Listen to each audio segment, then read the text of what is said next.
Hi guys. I'm Börkur Eriksson, and I'm the lead concept artist at Mainframe, which I'm also one of the founders of. It's an Icelandic-Finnish computer game company. We still have like an unreleased project, so all my best work is under NDA, as we all know. Been in the industry for about 20 years or so. Worked at CCP Games for 14 years and did various projects there. Also took on some movie projects. My main thing is painting and drawing, concepting, mood establishment, things like that. And I mostly use Photoshop for all my work, but also Unreal and various 3D programs. But, you know, just a little bit of everything. It's nice to be here. Yeah, so from my side, sorry, yeah. Okay, please. So from my side, yeah, I'm Dikshit Shetty. So I'm from India. So I have been working in InnoGames for like almost 3 years as a team lead art right now for Elvenar. So I have been working for like roughly around 10 years in gaming industry. So my basic background is from 3D artist. So now heading for the game basically. So yeah, thank you. Hello, my name is Olga. Nice to meet you all. It's such an honor to be present at this session. I want to apologize because I have a cold and temperature. That's why I may sound nasally, maybe. And my brain is a little bit slow now, so please be patient. Unfortunately, I cannot boast such a big working experience in game development as other participants of this conference. My experience is limited just by work in Ringtail Studios. On the other hand, I was always passionate about art since I was a child, and I have a background as a graphic designer. Also because of the fact that Ringtail Studios has enlarged and developed itself pretty much during last year. And all this time we have had an active hiring process. I've managed to see hundreds of portfolios, and indeed I can say a lot on this subject. What kind of portfolios impress more and why? Thank you. Hi everyone, my name is Duncan. I'm Senior Art Director in the New Games Division at King, which is part of Activision Blizzard. In that role, I look after IP development and pre-visualization for all of our new Unity games at King. I've been in games for about 22, 23 years. I've worked across a whole ton of formats. I've worked for EA, Hasbro, worked on a whole bunch of big IPs. And I've looked at a whole host of folios across the whole host of the different sub-functions in art. So very happy to help people with building their portfolios. Thank you for having me. Thank you very much. And then without the further ado, let's actually look at the portfolios that were sent to us and shortlisted, and let's get started. This is a first portfolio from C. Okay, let's kick off then. So I think what this piece shows is a really good balance of intricate details and overall readability. There's some really good use of restraint in the armor details, so you've not gone over the top too much. This is super helpful. I would say though that the local color range is quite limited. This might give problems for an in-game asset when it's lodded down for different distances. So one thing you could consider with this is maybe changing some or adjusting some of the contrast in the local colors. So when this character's in the distance, there's a risk it might look a little bit muddy, especially if it's on an earth tone background. Round the face, the eye's a little bit indistinct, so maybe to increase the readability of this, especially at distances, maybe they could glow or could be a more contrasting color. I'd also say that from the perspective of an animator that would see this as part of a pipeline, where you've modeled the moustache into the upper lip, you might want to consider how that might work with a facial rig. So one of the things you'll need to do as a character artist, particularly on the AAA pipeline which you're interested in, is you'll need to collaborate with the next people in part of the pipeline. So having an understanding how that facial rig might work with a moustache, if it's not modeled separately from the upper lip, would be quite critical. Yeah, that's So- pretty good. That's a really good critique. I think I wrote really good quality. I almost have a hard time judging it because it feels very professional. It's pretty good stuff, and I totally really spot on with the color spikeness and the color variation, because it gets up pretty bland when you zoom out of it. It's a bit hard to see from a distance. I would like to say about the cloth, because to me it looks like the robe and his pants, and all the cloth has the same normal map, so it's the same texture for all these parts, and to me it looks a little bit weird.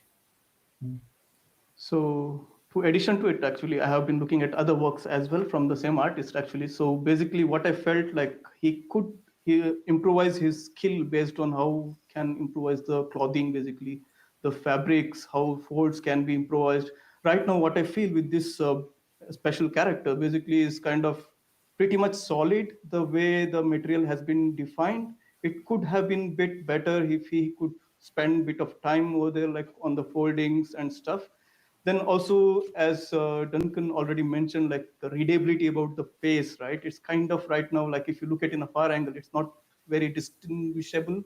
So I would say like he could probably play with color values and also mustache a bit. Then also grooming could have been bit better, like without with the formation of hair. Actually, right now it looks a bit noisy, so he could work a little bit over there so that it can get a very good formation. Then it's a very small minute thing I could see as basically with the hand elbow, basically the rigging part, which is kind of uneven for and looks odd to me right now. So I don't know, maybe it could be the reason of rigging is still not perfect yet or something like that. Yeah. Also, this character has an interesting weapon, and it would be nice to see some close-ups of it. Just the weapon.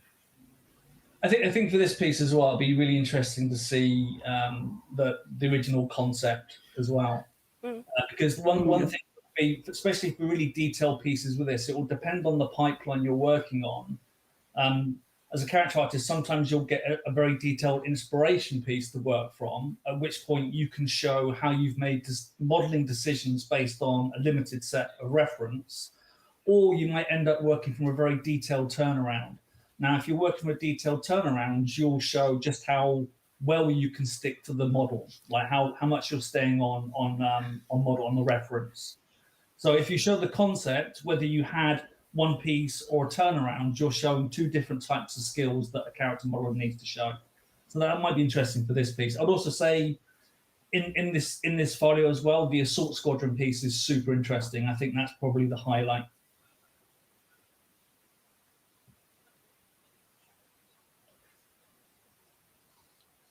Yeah. And who's this? This is Raphael, right? Yeah. I would say, but Raphael mentioned you when the kind of feedback you wanted, you were considering being a level designer or an environment artist. I would say they're very, very different roles, particularly if you're interested in going to the AAA. So you very rarely get to be a designer or an artist. You'll typically have to choose one of the two. So if you want to show how you design a level, your video walkthrough is really effective for this. But you'll also need to show how you've planned placement, how that relates to a gameplay, because the schematics would be more important for a design role. For an art role, there's some great use of lighting here. I think you showed that really well. I would say that the video piece sings more than the statics. If I was to give some feedback on some of the statics, if we look at the piece with the crashed aeroplane, it's really not obvious this is a plane. It's not very readable. So you have to look several times to realize that. So maybe you want to think about an additional light source pointed at the cockpit or something inside the cockpit so you can see some of the details. So that makes that obvious. I'd also say that the view inside the cabin, which is the next slide, this is quite flat tonally. So if you want to continue both selling your lighting skills and showing a sense of mood and atmosphere, some secondary internal light sources in here will really, really help this piece. Yeah, absolutely. I think also one thing that could really help you go a long way is more color variation, maybe in the vegetation. It all feels a bit like the same green hue, so it's a bit hard to read. Same also with inside the cabin, it's very flat. Like one thing you always struggle with, or you're always struggling with in 3D are those like transitions between two surfaces, and you're always trying to like hide the border and not get that sharp edge in a way. And you could do that with some shader play and more AO or some things like that. But at the moment it feels a little bit like cut out and it's more more juice a little bit in a way. And same with the airplane. I actually didn't realize it was an airplane, so it needs a little bit more readability there. By the way, in my opinion, it's not the best work in this portfolio because there is more with better renders and better lighting. I don't know why the artist chose this one. Yeah. So I would say definitely I vote for the video than the static one. So it's kind of missing lot of elements from the video basically. So especially with that interior scene, like I don't really convincing it's a way of portfolio piece, like end up in a portfolio or something. So I do not really recommend to put it in a portfolio unless you modify it so to that the point of like it could even much more interesting. Then also I would recommend to like since the artist is looking for a become a level designer or something like that, so it would be nice to tell a story basically, because I have tried to understand the overall scene basically based on the horror genre, but it's not selling that idea of horror basically. So it's kind of he would have been done with some interesting idea, some curiosity in it, or maybe some light is glowing inside of that hut or something like that. Would have been sold idea even much better. So this is my suggestion would be like try to tell story, even if you put each and element, whatever elements, try to tell something, because why you put it there. So just randomly flooding with everything. So then automatically things will getting better.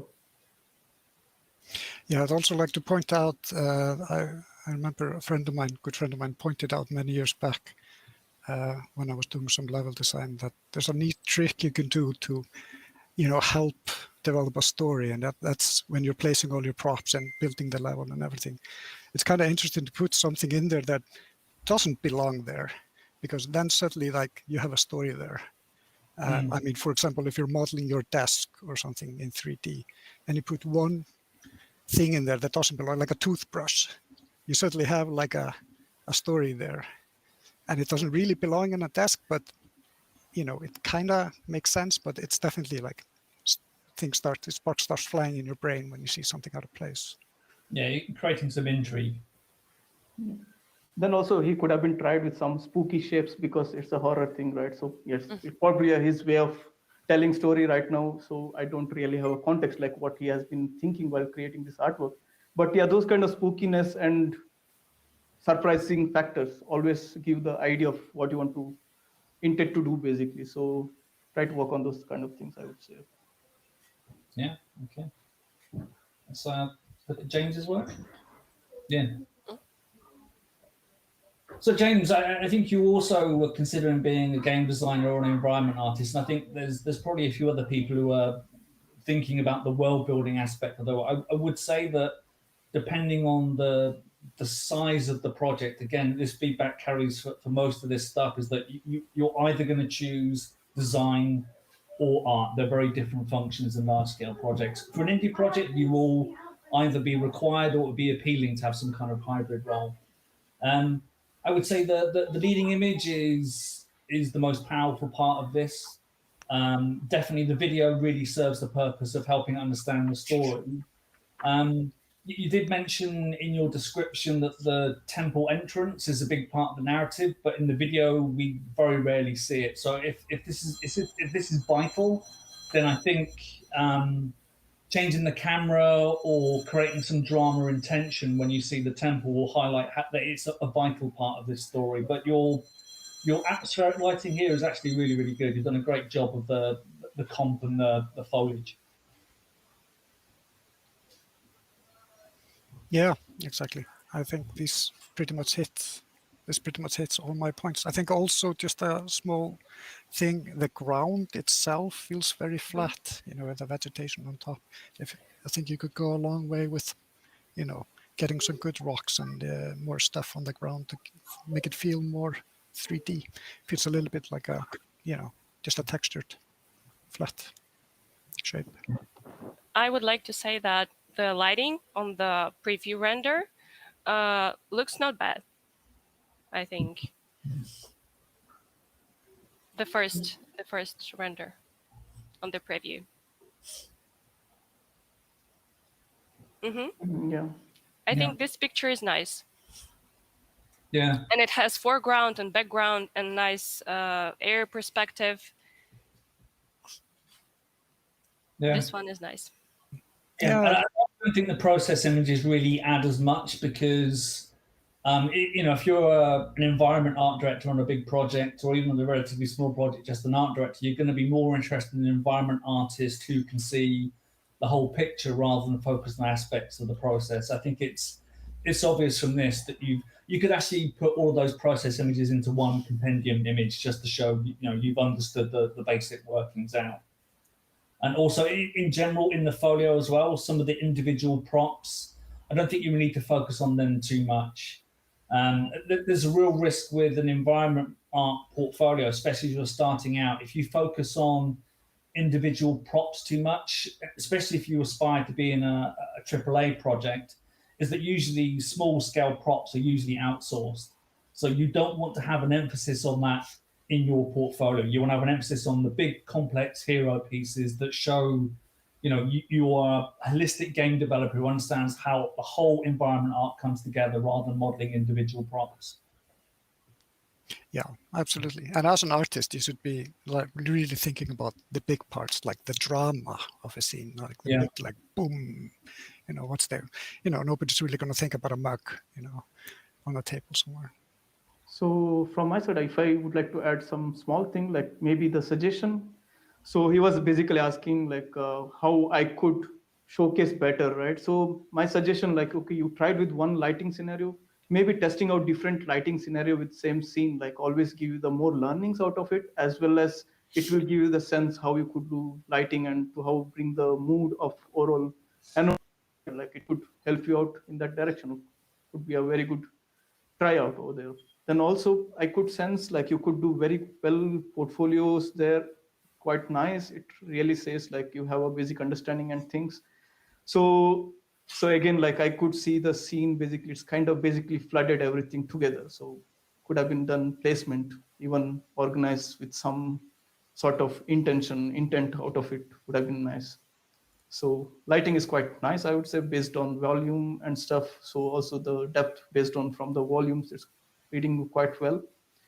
So it's making it better in terms of giving the intent of how you want to show the environment. Also using some characters or something like that in the scene can sell out even further.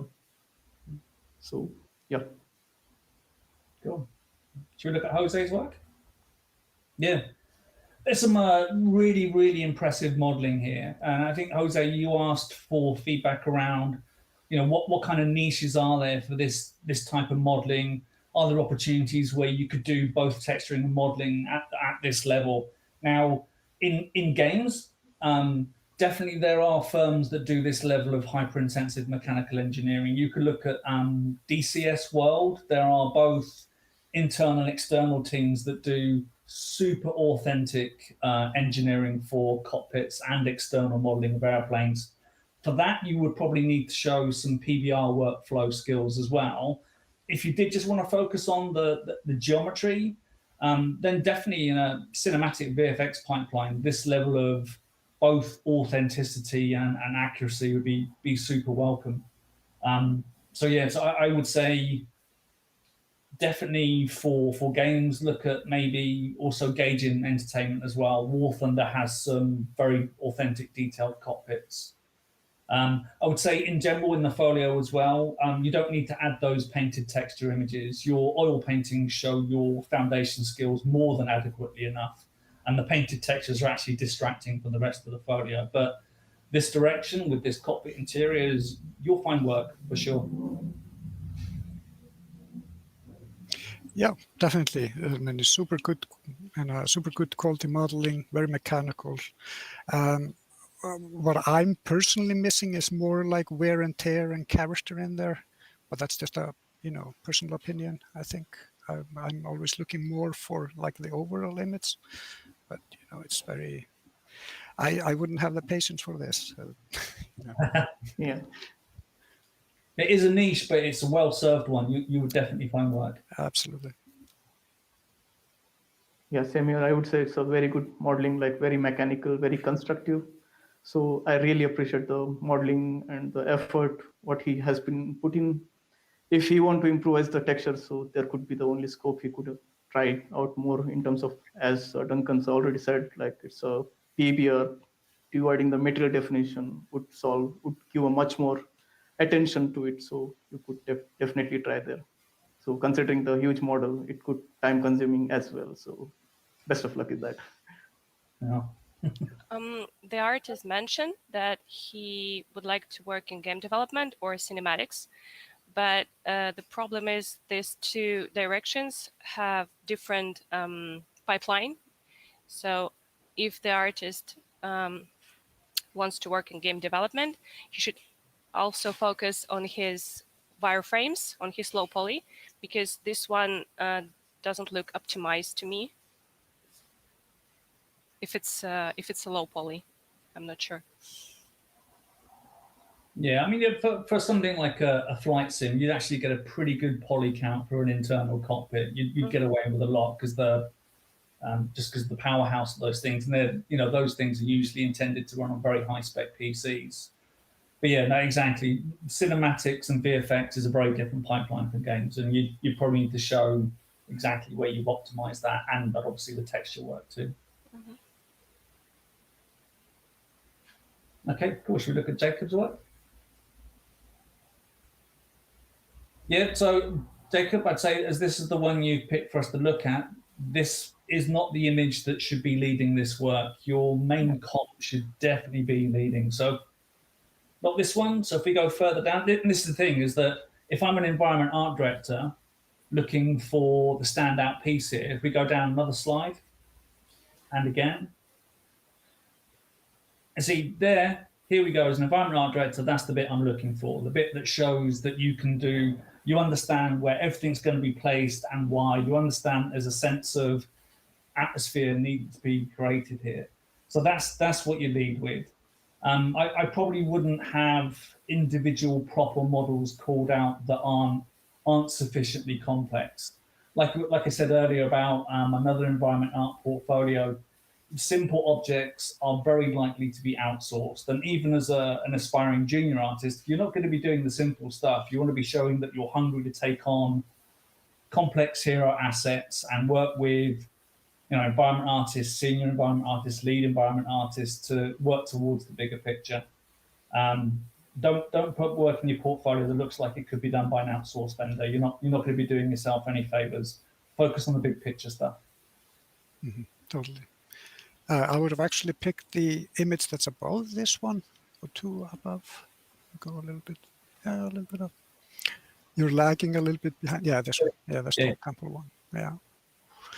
Also, I want to point out that straight lines are kind of your enemy, unless you're doing like very mechanical stuff. Like it's a bit too simple and straight. It's not very convincing in that way. But you could go really far just by breaking it up a little bit, get some unevenness in there, and play with it a little bit more, make it feel a little bit more alive. I would like to say that it's really big work for a student. As I can see, it's a student's work, and it's a lot of things done, and that's awesome. But the main thing is all these screenshots don't tell us a story, so they look like just parts of different scenes. It doesn't look like something. So it has like different style and Sorry.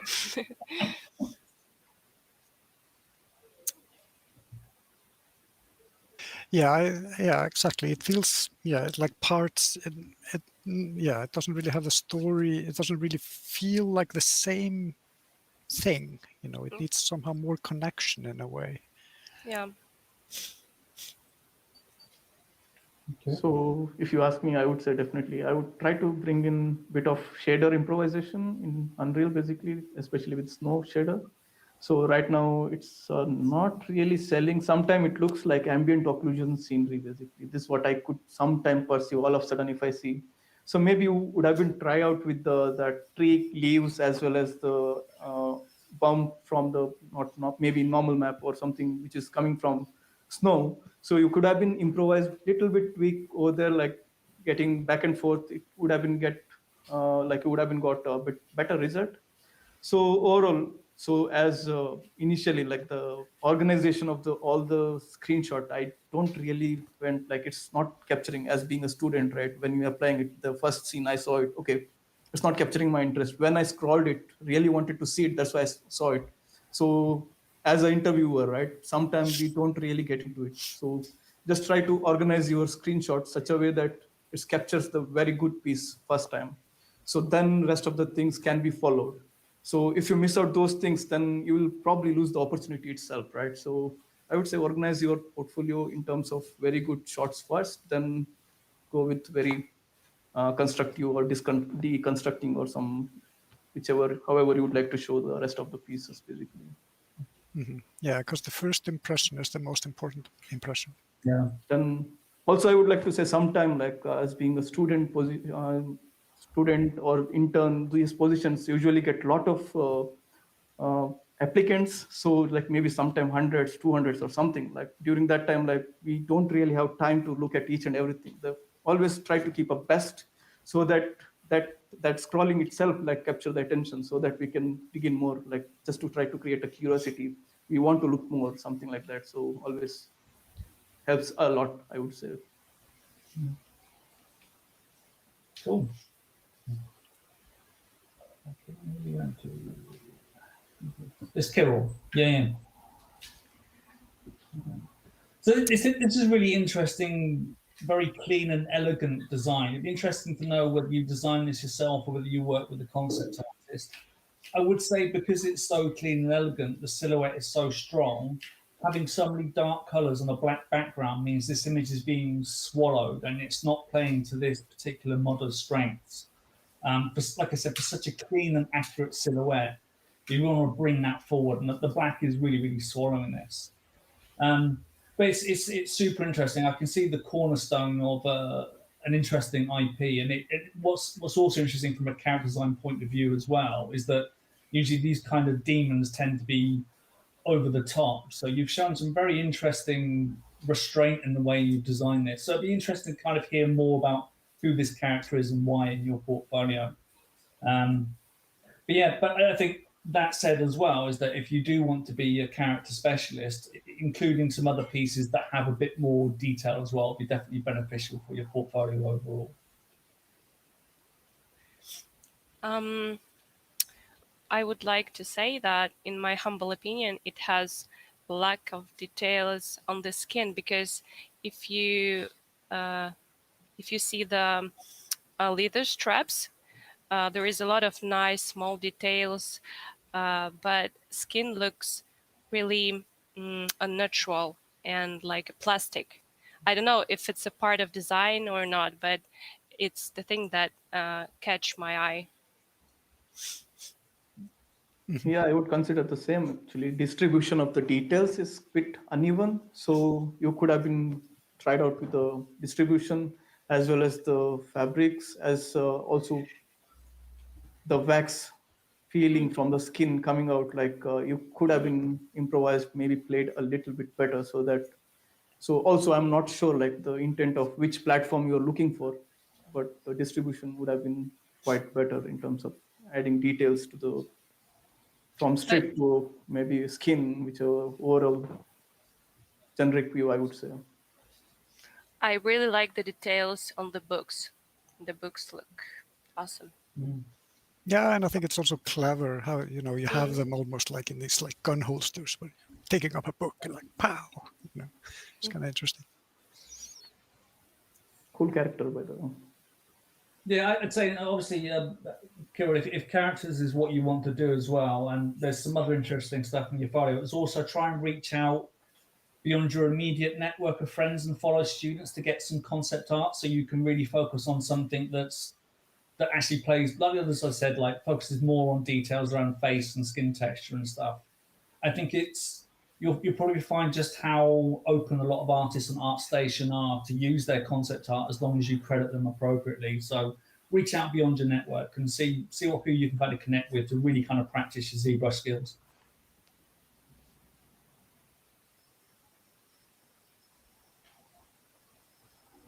Okay, who's next?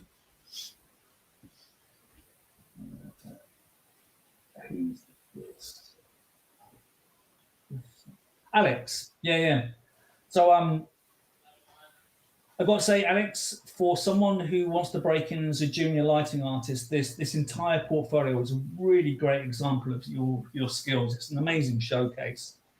Particularly, there's an image of an F-18 which shows is super great. Make sure you do include some kind of video fly through for all of your work, especially if you want to be involved in cinematics.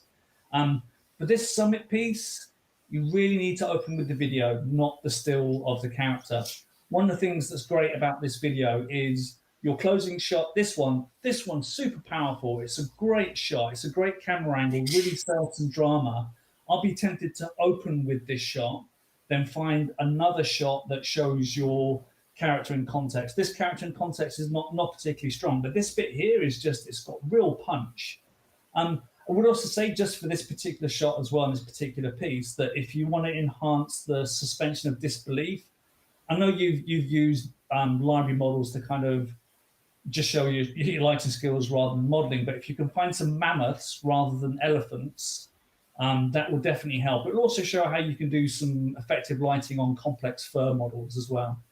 But this shot is great, and I think for a junior lighting artist, this is a really promising portfolio, really promising. Absolutely. I remember you from last year, I think. Yeah, you had like the subway scene, I think. But anyways, yeah, I think my only critique composition-wise of this title image is the peaks in the background.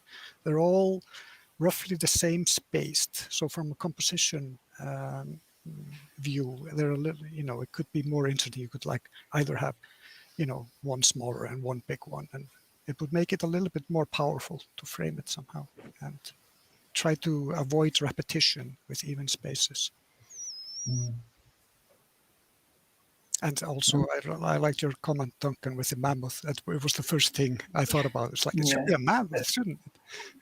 It's like Hannibal crossing the mountains. Yeah, I mean, the grey tones and the elephants work amazing in this scene, but I think you could take mammoths and change the colour of the fur, and I think it would just help the piece. I know that maybe there's some, it's meant to imply there's some kind of ecological disaster and they're out of their element or something like this, but I think it would just help. So if I want to add something here, like, so for a student, it's really good and really great showcase piece, I would say. So if you want to improve, like from my point of view, sense of depth, because this is the very huge scenery, right? So you could add more depth to it in terms of the mountains. It could have been even far away angle. Right now, it's coming on face, like kind of also feels bit of flat as well at same time. So you could have been added much more depth, like in long distance, like there are more mountains, those things. Then also a bit concerned about the posing of the character. It's sometime like from a back angle, it looks a bit odd to me, maybe the personal taste, I guess. So yeah, then definitely, so you have a lot to story tell and stuff. So there, then composition, like how you could bring from bright value to dark value, those kind of things. Yeah, you could learn more, but definitely a very good piece. So definitely I would consider for.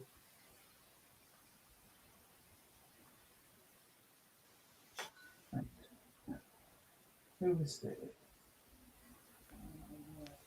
This is Simon, right? Simon? Yes, correct, Simon. Yeah. So Simon, yeah, you wanted feedback about how to make this piece feel more epic. I think the key thing for this is you've got two things you're focusing on here. You're focusing on the tranquility of the water and the pools, and you're focusing with your camera on the intimacy of the scene. So what you're creating here is a very intimate sense of coziness. If this was the Lord of the Rings, this is the Shire, not Rohan. So you're creating that sense of warmth, and this looks like a great place to visit. It's not epic. So if you want to make some changes for this particular piece, you've got the ingredients there. You probably want to think about maybe because you've got these epic dragon sculptures in the background. Is that maybe your opening shot should be like a worm's eye view of the dragon, which shows, because the other thing here, you watch it a couple of times, you realize this is actually part of a treetop megalopolis. It's not just one kind of small village. So if you want it to feel epic, then you need to show that it's in an epic scenario. You need more sweeping shots. So start off with a worm's eye view of the dragon sculpture, then sweep across. Even if it's a very limited space, a quick sweep will just give you a sense of scale. So yeah, to get this feeling more epic, you've got to show that sense of scale. Yeah, exactly, like an establishing shot of the whole thing, and with the trees around, and with the thing up there, because I feel like the background and the foreground, they're a little bit out of place. And exactly like with it took me a little bit of time to realize, like you mentioned, that it's part of treetops, because it's not kind of obvious. So yeah, establishing shot would definitely help there. I would like to say about the wood color. To me, it looks a little bit flat because other parts around are much brighter and have nice color variations. And compared to them, the wood looks gray. And also, if you open the concept, you will see that the concept should be. Do you see the link? No? There is a link there on the side. Yeah. With the concept. In a description, yes. Oh, actually, I haven't seen this. The concept is great. Yeah, but I think it's a good execution of the concept. But the main thing is colors, and as you can see, the background. Could you please scroll it up a little bit? Yeah, the background here, there's huge trees, also have a depth, but on the 3D work, it looks flat. Yeah, you obviously trying to optimize the background detail for the sake of focusing on this, but yeah, I think just making it clear it's part of a treetop city will definitely make it feel more epic. Mm-hmm. I would also say, Simon, that your portfolio presentation all the way through is super consistent, and that's actually really, really helpful. It's all your key pieces have the key art, then the video that auto plays. It's a really well presented portfolio. So from my side, if I want to add, like for me, it's especially the focal point. So it's kind of focal point is distributed everywhere, basically, except the color. So try to get a one key element subject so that other focal point, maybe for example, character is driving you through there, or maybe color values from warm to soft color or something like that, or cool color. So then also you could think about adding lens blur. For example, could you please scroll down to the video? Can you scroll down? Not here. Yeah.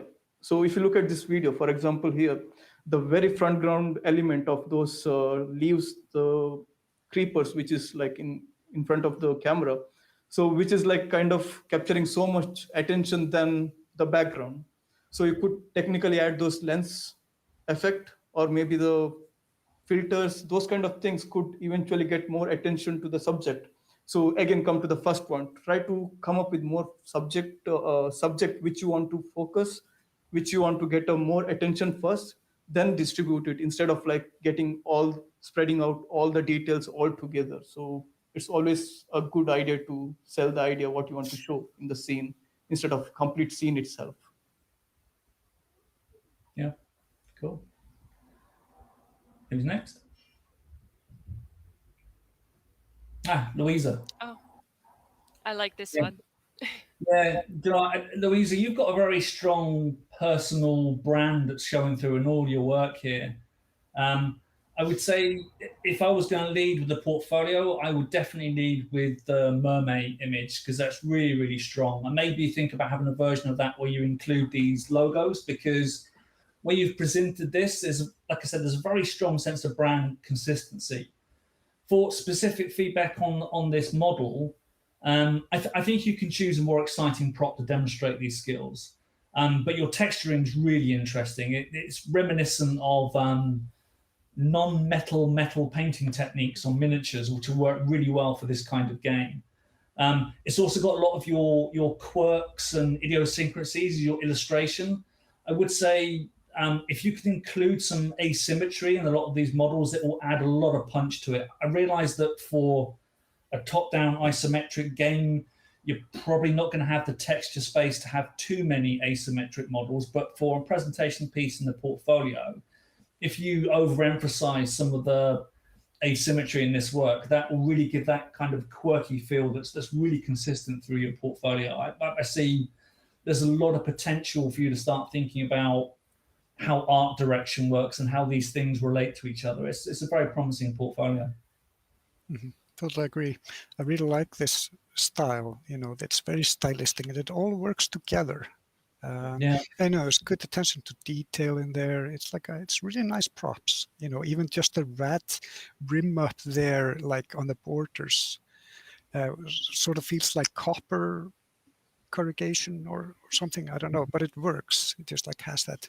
It's very yummy. And one little remark is that the down part of the trash can has dirt, and yeah, it's okay. The dirt should be there, but the bench doesn't have. So there's this a nice gradient of the dirt. Just my opinion.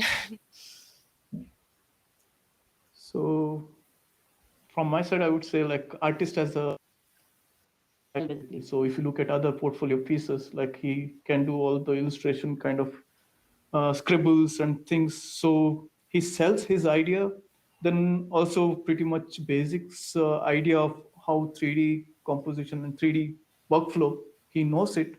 So definitely he could keep improvising with the more ideas and stuff. So I would say it's a quite wonderful piece in terms of bringing his idea of creation as well as the creation of 3D in general.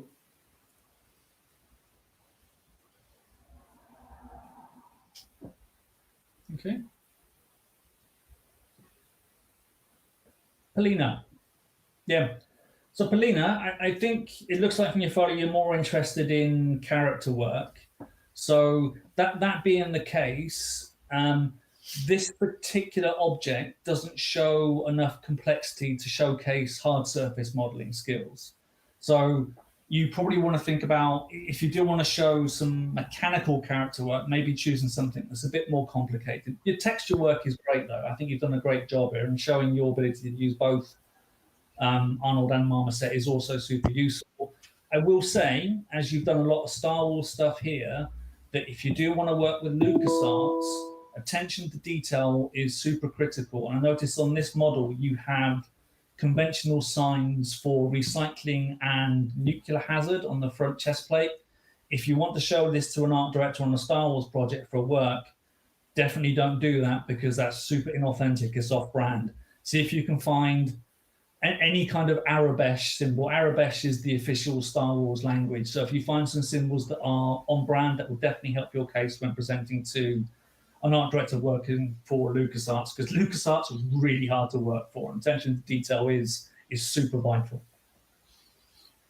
Yeah, I have to say, this is a really cute character, though. I really like it. It looks like a puck, it's You know, the only critique I have for the character is it feels a little bit like he might be falling over when you if you scroll up a little bit. Or like, yeah, like there. I don't know. It feels like maybe the lag could come out more of at an angle back somehow. I always feel like he's falling backwards or something. I'm not sure what it is. Feels like the might be a little bit misplaced or something, but I think it's really cute. I can really see him like moving and like jumping around and being like a little puck. To me, I would say it's hard to define the materials because the white material to me looks more like a rock or something, and some parts looks plasticine. So for me, the portfolio, if I look at other portfolio pieces, like it's kind of quite random overall. Like some characters now it's a hard surface characters, so the progression of the artist improvement, like it's kind of spilled out everywhere. So also looking at this particular piece, of course, this one looks a bit cuter than other characters and stuff. So here, like the material definition in terms of sometime the texture density, I feel like somewhere it's kind of not really good. Also getting the detail from texture, like it's not really selling out. I don't know, maybe just directly use the generic texture material from Substance Painter or something like that. You could have been played a little bit very well and thought through, come up with play out with each material and each surfaces, how it's interacted, maybe based on the usability or something. Try to come up with ideas or there would have been solved and showcased very well, I would say.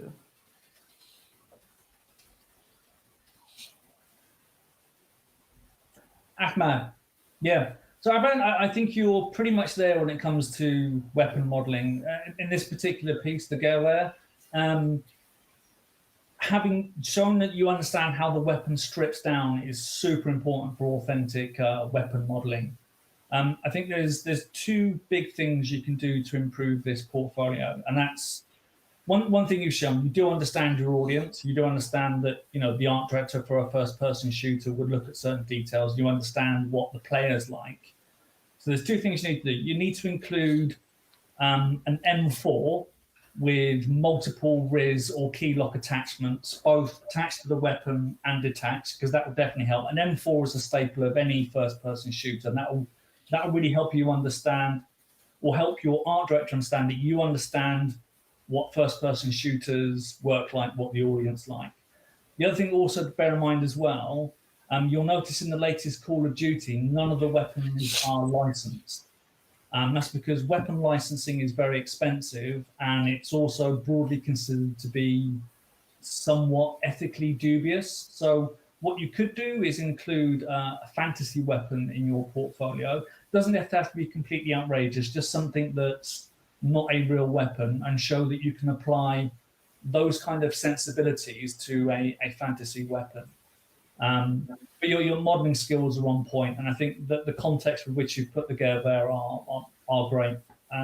The AK is a fantastic piece of modeling as well, but you definitely, if you want to do first-person shooter, you definitely have to have an M4 with all the lasers, 4 grips attached and detached. That'll definitely help you. Mm-hmm. I think you touched on all the points I was going to mention as well.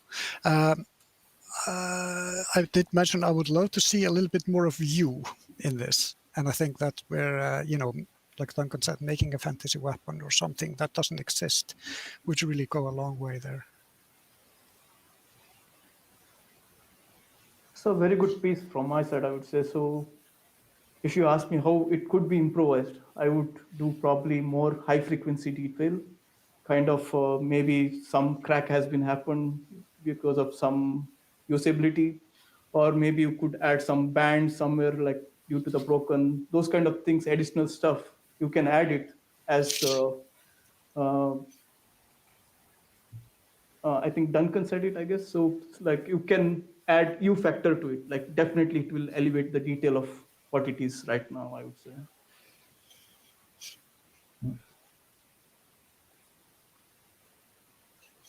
I would like to say about the handle of the gun.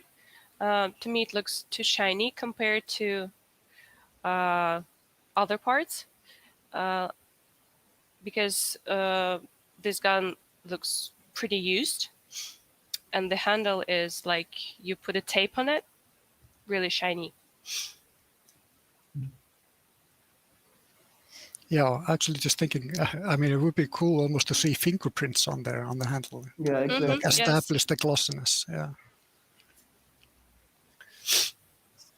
Yeah, it's a great piece of modeling and texture work, man. It's really good. We should Maybe some grease or maybe some dust or something like that. Yeah, you can play much more around it, I would say. Basically, everything is kind of high frequency details. yeah, cool. They'll definitely be work for you. Yeah. And who is it?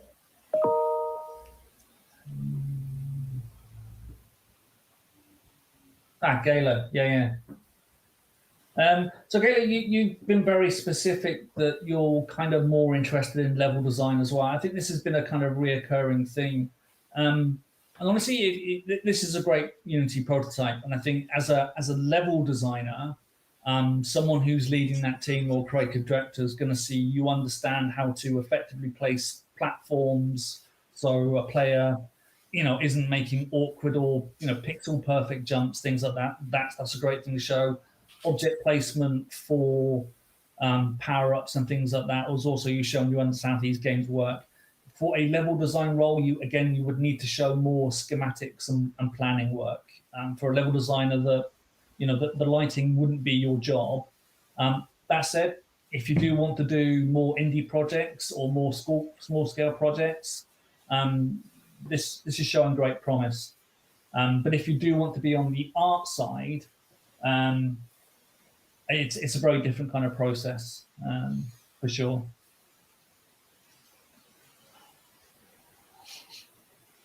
Yeah, it's nice. I mean, it feels like a good prototype of a game. It could almost be like many games I've seen. So it has that. I think I for my personal taste, it's maybe a little bit simplistic, but that's just a stylistic choice. Really, that's really all.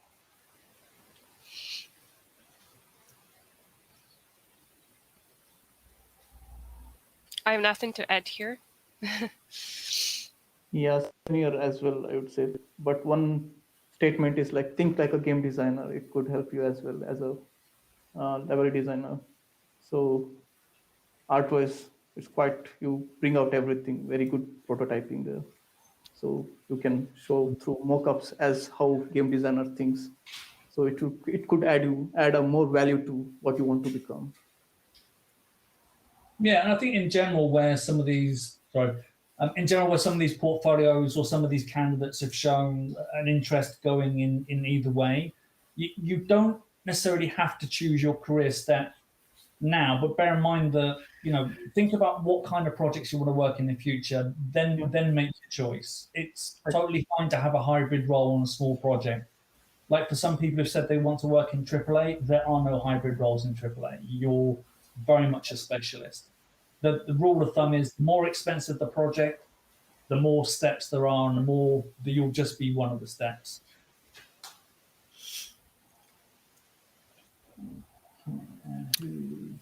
Oh, I would like to say a couple things about this one. The character is cute and funny overall, and I like his vibe. But the main problem is the parts and the colors of this character are arguing one to each other. And as I can see, the artist just took different parts from different creatures and put them together. Unfortunately, it doesn't work like that. In a character creation, the main thing is not how much different details you add, but what point and what sense these details communicate to us. The best artist practices tell us to take into account of the context where you're taking from the character. So my advice is to focus on the backstory before to create any character. Yeah, I think that's good advice. I would also say that, Amir, there's a real risk that the photo bash is fine if you don't have access to a concept artist or you don't do concept artists yourself. But there's a real risk that if you're taking objects directly from source that look identical, that you could run the risk of IP infringement. Probably fine for a small project, but if you ended up using this technique and publish something, something that's easily identified as belonging to another object could get you in a little bit of hot water. So just be really, really careful. If you are going to use a photo bash style technique, that you do change the elements significantly from their source, because you don't want to get in trouble. Yeah, it's a very good point. I also kind of want to point out as well, or add to this, that the ears and the horns, they're roughly the same size and shape, and they all have that like rhythm. It would have been like, for me, it would have been more effective to maybe take the ears and move them more, clump them together behind the horns or something, create something a little bit more interesting shape. Could you scroll a little bit down, please? Yes. Up. Yes. So here you can see the creatures where the artist took the parts, but every creature here looks harmonically separated from each other. So it was not a good idea to just take different parts and put them together. Yeah, and I think if you want to do character modeling rather than character design, best thing to do is always try and make connections. I think we said this earlier: make connections and make friends with concept artists. That kind of partnership between a character modeler and a character designer is a crucial part of any kind of character development pipeline. So if you can't do it yourself, it really doesn't matter. Just find someone who can and work with them. Unfortunately, in my opinion, a lot of artists afraid to do their own concepts because they think it's hard. But the main thing, you just need to create a world with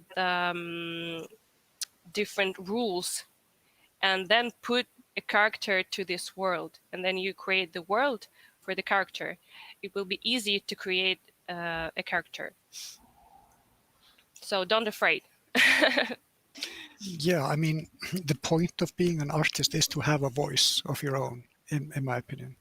So it's like, try to do more of that. Try to put more of yourself into it. I know it's hard, but those are the good artists. They have a voice and they're staying, telling their own story, and not, photo bashing and putting other people's work together. Just additional out of the context thought, actually. So I'm thinking basically that grooming, right? If you want to improvise as you mentioned, like you are a mid-level 3D artist, I'm feeling like the grooming, how you used it, it's not like the different chunk of rooms, basically, how you paint it. It's not blending quite well together, what I see, basically.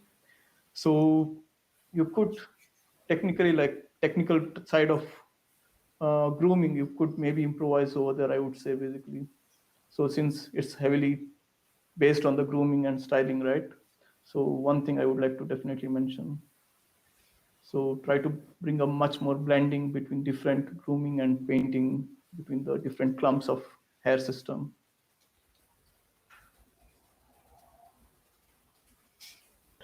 With that, I want to thank you, everyone. I would like to thank Olga, Duncan, Borkor, and DK for being with us here. Look, there's one question that got most of the votes. I want to ask you, and I'm also interested. What are the most common cliches or red flags to avoid in a junior 3D portfolio? I would say overemphasis on simple objects, then process breakdowns thereof. Like I think we mentioned earlier, that don't put anything in a portfolio that looks like it could have been done by an outsourced vendor.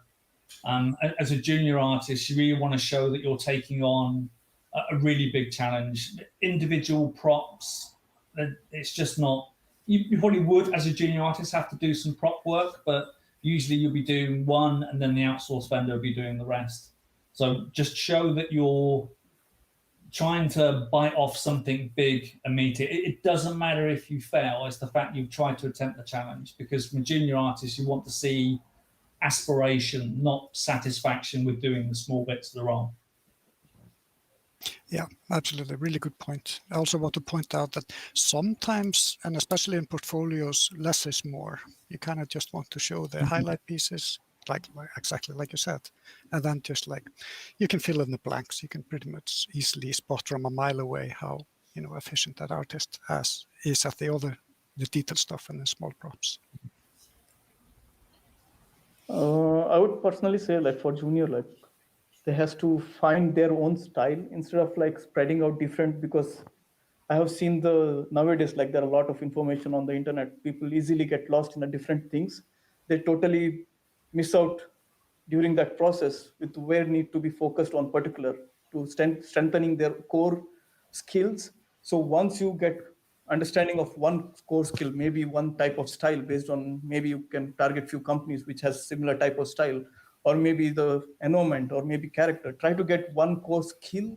On top of that, try to improvise the rest of the artwork, so that try to bring the variation. So it could technically help you. So since you have a core skill based on that additional skill, which always helps you a lot in terms of growing further. So, yep, I would definitely agree with the trying out different things as well. Yeah, and when it comes to breadth of theme and topic, don't put work in your portfolio that you wouldn't be happy doing for a living. So if you don't like dark and grimy artwork, don't put dark and grimy artwork in your portfolio, because you don't want to end up doing that, right? I think what's more common for people is they don't want to work on casual or brightly colored things. If you don't want to do it, don't put it in your portfolio. I would say personally, like when you enjoy it, you could bring very most beautiful thing, I would say. So just enjoy whatever you're doing. So you will definitely bring very best quality out of it, I would say. Yeah, and that's exactly how you develop style in a way. I mean, it just comes over time. You do what you enjoy doing and what you're good at, and that slowly like develops into a style. With this watch, I want to thank you, Olga. One moment. Yes. I would like to ask to answer the second question about generalists, because it's a very touching thing to me. Because I'm more like a generalist, and I'm interested in many different types of 3D and not only 3D. And it would be really hard to me to choose only one thing. And I perfectly understand that it's hard to reach high results doing everything at the same time. But as for me, I'm ready to accept that, just to have an opportunity to work with different styles and different directions. That's why I fully understand and not ignore generalists. And I also understand the recruiters who prefer specialized portfolio, and that's probably right. And in that case, I will represent of the minority of people who support generalists. It's worth it. Yeah. Sorry, I'm not saying minority, especially on mobile games. Generalists are like the backbone of a mobile project. I think the most important thing is just be authentic. If you like doing loads of things, put loads of things in your portfolio. That's the key thing. It's just be authentic, because when you're being authentic, you're going to be telling the story you want to tell, and that's always the one that art directors want to hear. Yeah, but in the case, if you have a lot of things in your portfolio, it's good when works from different styles have the same level of skill. Thank you. I will actually ask everyone to spend a little bit of time and questions, but we need to move on with the program. So thank you so much, DK, Borkur, Duncan, and Olga. Thank you. Thank you. Cheers. Thanks, Bye. guys. Thank you, guys. Ciao. Thank you.